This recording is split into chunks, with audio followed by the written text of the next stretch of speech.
नमस्कार दोस्तों, आज हम जानेंगे धीरूभाई अंबानी की जीवन कहानी, धीरूभाई अंबानी की बायोग्राफी। चलिए तो वीडियो को शुरुआत करते हैं। धीरूभाई अंबानी एक आदमी जो हाई स्कूल की शिक्षा भी पूरी नहीं कर पाए। वह इतने गरीब परिवार से थे कि खर्चा चलाने के लिए उसे अपनी किशोरावस्था से ही नाश्ते की दुकान लगाने से लेकर पेट्रोल पंप पर तेल भरने तक का काम करना पड़ा। ऐसे लड़के ने जब एक वृद्ध के तौर पर दुनिया को अलविदा कहा तो उनकी संपत्ति का मूल्य 62,000 करोड़ रुपए से भी ज़्यादा था। तो हम बात कर रहे हैं धीरूभाई अंबानी की, एक ऐसा सफल चेहरा जिसने हर एक गरीब को उम्मीद दी कि सफल होने के लिए पैसा नहीं, नीयत चाहिए। सफलता उन्हीं को ही मिलती है जो उसके लिए जोखिम उठाते हैं। धीरूभाई ने बार बार साबित किया कि जोखिम लेना व्यवसाय का नहीं, आगे बढ़ने का मंत्र है। 1932 को गुजरात के जूनागढ़ में छोटे से गांव चोरवाड़ में धीरजलाल हीरालाल अंबानी का जन्म हुआ, यानी कि धीरूभाई अंबानी का जन्म हुआ। पिता गोवर्धन भाई अंबानी एक शिक्षक थे। माता जनाबाई बेन एक सामान्य गृहिणी थी। धीरूभाई के 4 भाई बहन थे और इतने बड़े परिवार का लालन पालन करना अध्यापक गोवर्धन भाई के लिए सरल काम न था। एक समय ऐसा आया कि आर्थिक परेशानियों की वजह से धीरूभाई के पढ़ाई के बीच में ही छोड़नी पड़ी और उनकी स्कूल शिक्षा भी अधूरी रह गई। पिता की मदद करने के लिए धीरूभाई ने छोटे मोटे काम करने शुरू कर दिए। धीरूभाई अंबानी पर एकदम सटीक खरी उतरी है।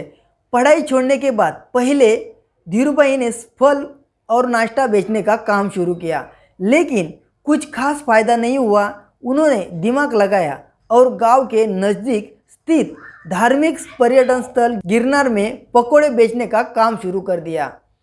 यह काम पूरी तरह आने वाला पर्यटकों पर निर्भर था, जो साल में कुछ समय तो अच्छा चलता था, बाकी समय इसमें कोई खास लाभ नहीं था। धीरूभाई ने इस काम को कभी कुछ समय बाद बंद कर दिया। असफलता के बाद उनके पिता ने उन्हें नौकरी करने की सलाह दी। धीरूभाई के बड़े भाई रमणीक भाई उन दिनों यमन में नौकरी किया करते थे। उनकी मदद से धीरूभाई को भी यमन जाने का मौका मिला। वहां उन्होंने शेल कंपनी के पेट्रोल पंप पर नौकरी की शुरुआत की और महज 2 साल में ही अपनी योग्यता की वजह से प्रबंधक के पद पर पहुंच गए। इस नौकरी के दौरान भी उनका मन इसमें कम और व्यवसाय करने में मौके की तरफ से ज़्यादा रहा। उन्होंने उस हरेक संभावना पर इस समय में विचार किया कि किस तरह से वे सफल बिजनेसमैन बन सकते हैं।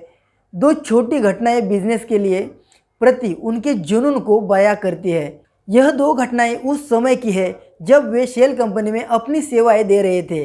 जहां वे काम करते थे वहां काम करने वाला कर्मियों को चाय महज 25 पैसे में मिलती थी, लेकिन धीरूभाई पास के ही एक बड़े होटल में चाय पीने जाते थे, जहाँ चाय के लिए 1 रुपया चुकाना पड़ता था।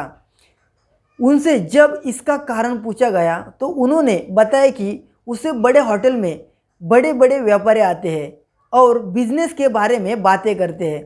उन्हें ही सुनने जाता हूँ ताकि व्यापार की बारीकियों को समझ सकूँ। जिन्होंने आगे चलकर व्हाइटन और हार्वर्ड से पारंपरिक तरीके से डिग्री लेने वाले को नौकरी पर रखा। इस तरह दूसरी घटना उनकी पार की नज़र और अवसर भुनाने की क्षमता की और इशारा करती है। हुआ यूँ कि उन दिनों में यमन में चांदी के सिक्कों का प्रचलन था। धीरूभाई को ये एहसास हुआ कि इन सिक्कों का चांदी का मूल्य सिक्कों के मूल्य से भी ज़्यादा है और उन्होंने लंदन की एक कंपनी को इन सिक्कों को गोलाकार आपूर्ति करना शुरू कर दी। यमन की सरकार को जब तक इस बात का पता चला वे मोटा मुनाफा कमा चुके थे।